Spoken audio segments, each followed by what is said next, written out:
ॐ श्रीगणेशाय नमः। ऋणमोचकमङ्गलस्तोत्रम्।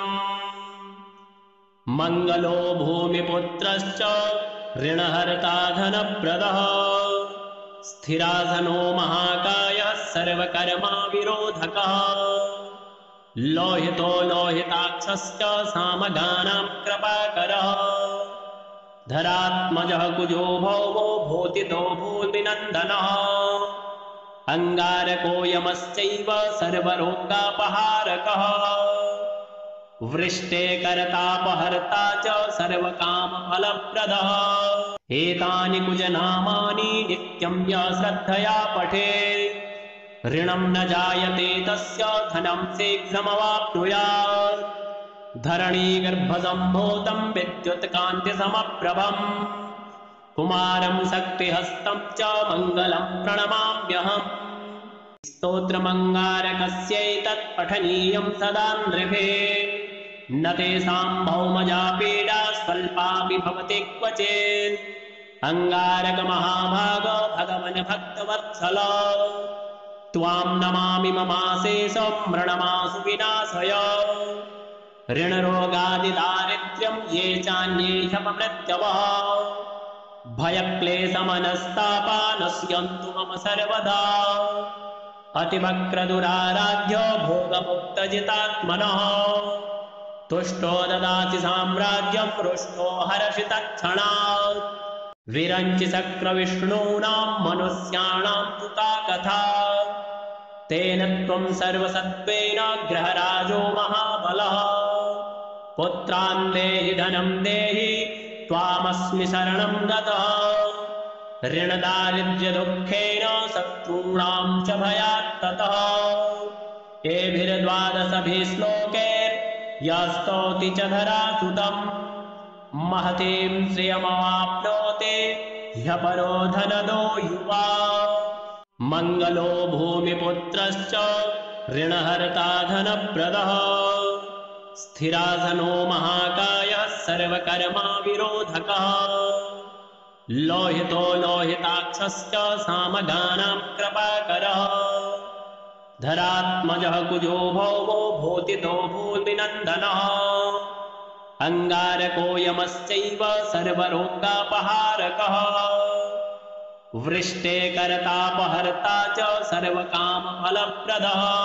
एतानि कुजनामानि नित्यं यः श्रद्धया पठेत् ऋणं न जायते तस्य धनं शीघ्रमवाप्नुयात्। धरणीगर्भसम्भूतं विद्युत्कान्तिसमप्रभम् कुमारं शक्तिहस्तं च मङ्गलं प्रणमाम्यहम्। स्तोत्रमङ्गारकस्यैतत् पठनीयं सदा नृभिः। न तेषां भौमजा पीडा स्वल्पापि भवति क्वचित्। अङ्गारकमहाभाग भगवन् भक्तवत्सल त्वां नमामि ममाशेषं मृणमासु विनाशय। ऋणरोगादिदारिद्र्यं ये चान्ये ह्यपमृत्यवः। भयक्लेशमनस्तापा नश्यन्तु मम सर्वदा। अतिवक्रदुराराध्य भोगमुक्तजितात्मनः। तुष्टो ददासि साम्राज्यं रुष्टो हरषि तत्क्षणात्। विरञ्चि शक्रविष्णूनां मनुष्याणां तु का कथा। तेन त्वं सर्वसत्त्वेन ग्रहराजो महाबलः। पुत्रान् देहि धनं देहि त्वामस्मि शरणं गतः। ऋणदारिद्र्यदुःखेन शत्रूणां च भयात् ततः। एभिर्द्वादशभिः श्लोकैर्यस्तौति च धरासुतं। महतीं श्रियमवाप्नोति ह्यपरो धनदो युवा। मङ्गलो भूमिपुत्रश्च ऋणहर्ता धनप्रदः। स्थिरासनो महाकायः सर्वकर्मा विरोधकः। लोहितो लोहिताक्षश्च सामगानां कृपाकरः। धरात्मजः कुजो भौमो भूतितो भूमिनन्दनः। अङ्गारको यमश्चैव सर्वरोगापहारकः। वृष्टे कर्तापहर्ता च सर्वकामफलप्रदः। एतानि कुजनामानि नित्यं य श्रद्धया पठेत् ऋणं न जायते तस्य धनं शीघ्रमवाप्नुयात् धरणीगर्भसम्भूतं विद्युत्कान्तिसमप्रभम् कुमारं शक्तिहस्तं च मङ्गलं प्रणमाम्यहम् स्तोत्रमङ्गारकस्यैतत् पठनीयं सदा नृभिः न तेषां भौमजा पीडा स्वल्पापि भवति क्वचित् अङ्गारकमहाभाग भगवन् भक्तवत्सल त्वां नमामि ममाशेषं मृणमासु विनाशय ऋणरोगादिदारिद्र्यं ये चान्ये ह्यपमृत्यवः भयक्लेशमनस्तापा नश्यन्तु मम सर्वदा अतिवक्रदुराराध्य भोगमुक्तजितात्मनः तुष्टो ददासि साम्राज्यं रुष्टो हरषि तत्क्षणात् विरञ्चि शक्रविष्णूनां मनुष्याणां तु का कथा तेन त्वं सर्वसत्त्वेन ग्रहराजो महाबलः पुत्रान् देहि धनं देहि त्वामस्मि शरणं गतः ऋणदारिद्र्यदुःखेन शत्रूणां च भयात् ततः एभिर्द्वादशभिः श्लोकैर्यस्तौति च धरासुतम् महतीं श्रियमवाप्नोति ह्यपरो धनदो युवा मङ्गलो भूमिपुत्रश्च ऋणहर्ता धनप्रदः स्थिरासनो महाकायः सर्वकर्मा विरोधकः लोहितो लोहिताक्षश्च सामगानां कृपाकरः धरात्मजः कुजो भौमो भूतितो भूमिनन्दनः अङ्गारको यमश्चैव सर्वरोगापहारकः वृष्टे करतापहर्ता च सर्वकामफलप्रदः एतानि कुजनामानि नित्यं य श्रद्धया पठेत् ऋणं न जायते तस्य धनं शीघ्रमवाप्नुयात् धरणीगर्भसम्भूतं विद्युत्कान्तिसमप्रभम् कुमारं शक्तिहस्तं च मङ्गलं प्रणमाम्यहम् स्तोत्रमङ्गारकस्यैतत् पठनीयं सदा नृभिः न तेषां भौमजा पीडा स्वल्पापि भवति क्वचित् अङ्गारकमहाभाग भगवन् भक्तवत्सल त्वां नमामि ममाशेषं मृणमासु विनाशय ऋणरोगादिदारिद्र्यं ये चान्ये ह्यपमृत्यवः भयक्लेशमनस्तापा नश्यन्तु मम सर्वदा अतिवक्रदुराराध्य भोगमुक्तजितात्मनः तुष्टो ददासि साम्राज्यं रुष्टो हरषि तत्क्षणात् विरञ्चि शक्रविष्णूनां मनुष्याणां तु का कथा तेन त्वं सर्वसत्त्वेन ग्रहराजो महाबलः पुत्रान् देहि धनं देहि त्वामस्मि शरणं गतः ऋणदारिद्र्यदुःखेन शत्रूणां च भयात् ततः एभिर्द्वादशभिः श्लोकैर्यस्तौति च धरासुतम् महतीं श्रियमवाप्नोति ह्यपरो धनदो युवा मङ्गलो भूमिपुत्रश्च ऋणहर्ता धनप्रदः स्थिरासनो महाकायः सर्वकर्मा विरोधकः लोहितो लोहिताक्षश्च सामगानां कृपाकरः धरात्मजः कुजो भौमो भूतितो भूमिनन्दनः अङ्गारको यमश्चैव सर्वरोगापहारकः वृष्टे करतापहर्ता च सर्वकामफलप्रदः एतानि कुजनामानि नित्यं य श्रद्धया पठेत् ऋणं न जायते तस्य धनं शीघ्रमवाप्नुयात् धरणीगर्भसम्भूतं विद्युत्कान्तिसमप्रभम् कुमारं शक्तिहस्तं च मङ्गलं प्रणमाम्यहम् स्तोत्रमङ्गारकस्यैतत् पठनीयं सदा नृभिः न तेषां भौमजा पीडा स्वल्पापि भवति क्वचित् अङ्गारकमहाभाग भगवन् भक्तवत्सल त्वां नमामि ममाशेषं मृणमासु विनाशय ऋणरोगादिदारिद्र्यं ये चान्ये ह्यपमृत्यवः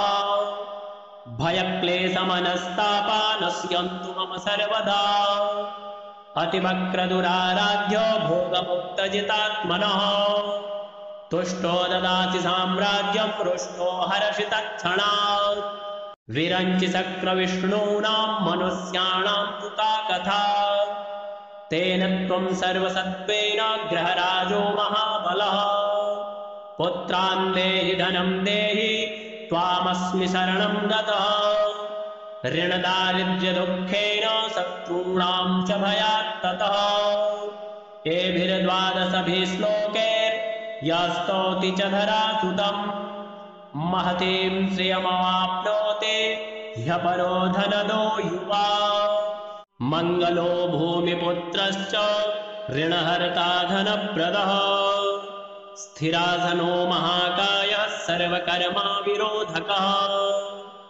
लोहितो लोहिताक्षश्च सामगानां कृपाकरः धरात्मजः कुजो भौमो भूतितो भूतिनन्दनः अंगारको यमश्चैव सर्वरोगापहारकः वृष्टे कर्तापहर्ता च सर्वकामफलप्रदः एतानि कुजनामानि नित्यं यः श्रद्धया पठेत् ऋणं न जायते तस्य धनं शीघ्रमवाप्नुयात् धरणीगर्भसम्भूतं विद्युत्कान्तिसमप्रभम् कुमारं शक्तिहस्तं च मङ्गलं प्रणमाम्यहम् स्तोत्रमङ्गारकस्यैतत् पठनीयं सदा नृभिः न तेषां भौमजा पीडा स्वल्पापि भवति क्वचित् अंगारकमहाभाग भगवन् भक्तवत्सल त्वां नमामि ममाशेषं मृणमासु विनाशय ऋणरोगादिदारिद्र्यं ये चान्ये ह्यपमृत्यवः भयक्लेशमनस्तापा नश्यन्तु मम सर्वदा अतिवक्रदुराराध्यो भोगमुक्तजितात्मनः तुष्टो ददासि साम्राज्यं रुष्टो हर्षितक्षणात् विरञ्चि शक्रविष्णूनां मनुष्याणां तु का कथा तेन त्वं सर्वसत्त्वेन ग्रहराजो महाबलः पुत्रान् देहि धनं देहि त्वामस्मि शरणं गतः ऋणदारिद्र्यदुःखेन शत्रूणां च भयात् ततः एभिर्द्वादशभिः श्लोकैर्यस्तौति च धरासुतम् महतीं श्रियमवाप्नोति ह्यपरो धनदो युवा मङ्गलो भूमिपुत्रश्च ऋणहर्ता धनप्रदः स्थिरासनो महाकायः सर्वकर्माविरोधकः लोहितो लोहिताक्षश्च सामगानां कृपाकरः धरात्मजः कुजो भौमो भूतितो भूतिनन्दनः अंगारको यमश्चैव सर्वरोगापहारकः वृष्टे कर्तापहर्ता च सर्वकामफलप्रदः एतानि कुजनामानि नित्यं यः श्रद्धया पठेत् ऋणं न जायते तस्य धनं शीघ्रमवाप्नुयात् धरणीगर्भसम्भूतं विद्युत्कान्तिसमप्रभम् कुमारं शक्तिहस्तं च मङ्गलं प्रणमाम्यहम् स्तोत्रमङ्गारकस्यैतत् पठनीयं सदा नृभिः न तेषां भौमजा पीडा स्वल्पापि भवति क्वचित् अंगारकमहाभाग भगवन् भक्तवत्सल त्वां नमामि ममाशेषं मृणमासु विनाशय ऋणरोगादिदारिद्र्यं ये चान्ये ह्यपमृत्यवः भयक्लेशमनस्तापा नश्यन्तु मम सर्वदा अतिवक्रदुराराध्यो भोगमुक्तजितात्मनः तुष्टो ददासि साम्राज्यं रुष्टो हर्षितक्षणात् विरञ्चि शक्रविष्णूनां मनुष्याणां तु का कथा तेन त्वं सर्वसत्त्वेन ग्रहराजो महाबलः पुत्रान् देहि धनं देहि त्वामस्मि शरणं गतः ऋणदारिद्र्यदुःखेन शत्रूणां च भयात् ततः एभिर्द्वादशभिः श्लोकैर्यस्तौति च धरासुतम् महतीं श्रियमवाप्नोति ह्यपरो धनदो युवा मङ्गलो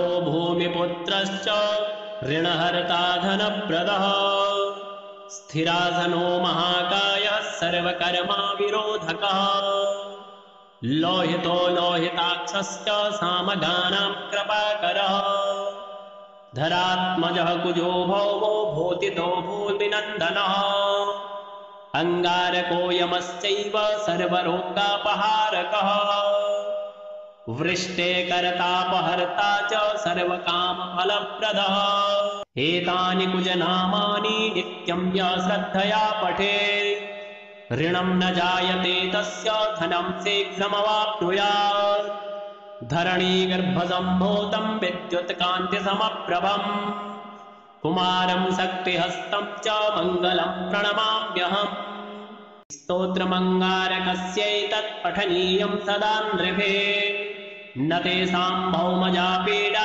स्वल्पापि भवति क्वचित् अंगारकमहाभाग भगवन् भक्तवत्सल त्वां नमामि ममाशेषं मृणमासु विनाशय ऋणरोगादिदारिद्र्यं ये चान्ये ह्यपमृत्यवः भयक्लेशमनस्तापा नश्यन्तु मम सर्वदा अतिवक्रदुराराध्य भोगमुक्तजितात्मनः तुष्टो ददाति साम्राज्यं रुष्टो हर्षितक्षणात् विरञ्चि शक्रविष्णूनां मनुष्याणां तु का कथा तेन त्वं सर्वसत्त्वेन ग्रहराजो महाबलः पुत्रान् देहि धनं देहि त्वामस्मि शरणं गतः ऋणदारिद्र्यदुःखेन शत्रूणां च भयात् ततः एभिर्द्वादशभिः श्लोकैर्यस्तौति च धरासुतं महतीं श्रियमवाप्नोति ह्यपरो धनदो युवा मङ्गलो भूमिपुत्रश्च ऋणहर्ता धनप्रदः स्थिराधनो महाकायः सर्वकर्मा विरोधकः लोहितो लोहिताक्षश्च सामगानां कृपाकरः धरात्मजः कुजो भौमो भूतितो भूतिनन्दनः अंगारको यमश्चैव सर्वरोगापहारकः वृष्टे कर्तापहर्ता च सर्वकामफलप्रदः एतानि कुजनामानि नित्यं य श्रद्धया पठेत् ऋणं न जायते तस्य धनं शीघ्रमवाप्नुयात् धरणीगर्भसम्भूतं विद्युत्कान्तिसमप्रभम् कुमारं शक्तिहस्तं च मङ्गलं प्रणमाम्यहम्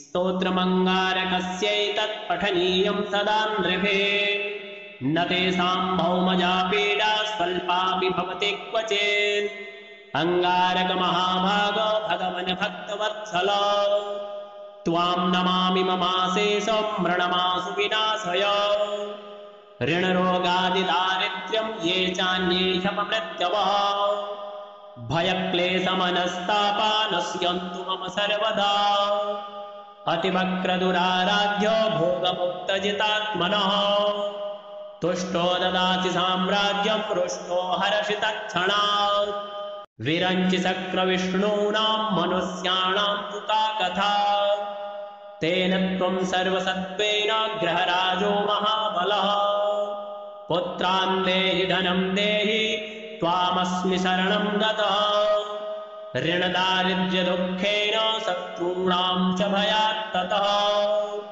एभिर्द्वादशभिः श्लोकैर्यस्तौति च धरासुतं महतीं श्रियमवाप्नोति ह्यपरो धनदो युवा मङ्गलो भूमिपुत्रश्च ऋणहर्ता धनप्रदः स्थिराधनो महाकायः सर्वकर्मा विरोधकः लोहितो लोहिताक्षश्च सामगानां कृपाकरः धरात्मजः कुजो भौमो भूतितो भूतिनन्दनः अंगारको यमश्चैव सर्वरोगापहारकः वृष्टे कर्तापहर्ता च सर्वकामफलप्रदः एतानि कुजनामानि नित्यं य श्रद्धया पठेत् ऋणं न जायते तस्य धनं शीघ्रमवाप्नुयात् धरणीगर्भसम्भूतं विद्युत्कान्तिसमप्रभम्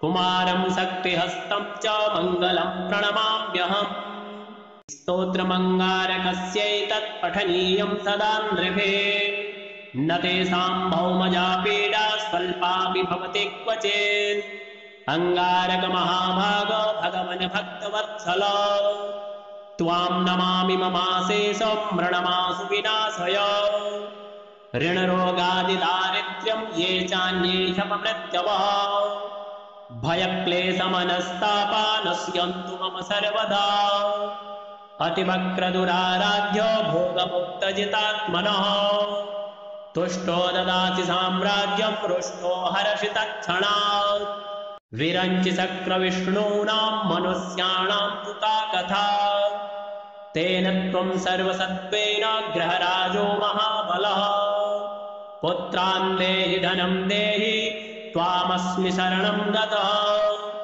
ऋणदारिद्र्यदुःखेन शत्रूणां च भयात्ततः एभिर्द्वादशभिः श्लोकैर्यस्तौति च धरासुतम् महतीं श्रियमवाप्नोति ह्यपरो धनदो युवा मङ्गलो भूमिपुत्रश्च ऋणहर्ता धनप्रदः स्थिरासनो महाकायः सर्वकर्मा विरोधकः लोहितो लोहिताक्षश्च सामगानां कृपाकरः धरात्मजः कुजो भौमो भूतितो भूमिनन्दनः अङ्गारको यमश्चैव सर्वरोगापहारकः वृष्टे करतापहर्ता च सर्वकामफलप्रदः एतानि कुजनामानि नित्यं यः श्रद्धया पठेत् ऋणं न जायते तस्य धनं शीघ्रमवाप्नुयात् धरणीगर्भसम्भूतं विद्युत्कान्तिसमप्रभम् कुमारं शक्तिहस्तं च मङ्गलं प्रणमाम्यहम् स्तोत्रमङ्गारकस्यैतत् पठनीयं सदा नृभिः न तेषां भौमजा पीडा स्वल्पापि भवति क्वचित् अङ्गारकमहाभाग भगवन् भक्तवत्सल त्वां नमामि ममाशेषं मृणमासु विनाशय ऋणरोगादिदारिद्र्यं ये चान्ये ह्यपमृत्यवः भयक्लेशमनस्तापा नश्यन्तु मम सर्वदा अतिवक्रदुराराध्य भोगमुक्तजितात्मनः तुष्टो ददासि साम्राज्यं रुष्टो हरषि तत्क्षणात् विरञ्चि शक्रविष्णूनां मनुष्याणां तु का कथा तेन त्वं सर्वसत्त्वेन ग्रहराजो महाबलः पुत्रान् देहि धनं देहि त्वामस्मि शरणं गतः ऋणदारिद्र्यदुःखेन शत्रूणां च भयात्ततः एभिर्द्वादशभिः श्लोकैर्यस्तौति च धरासुतम् महतीं श्रियमवाप्नोति ह्यपरो धनदो युवा।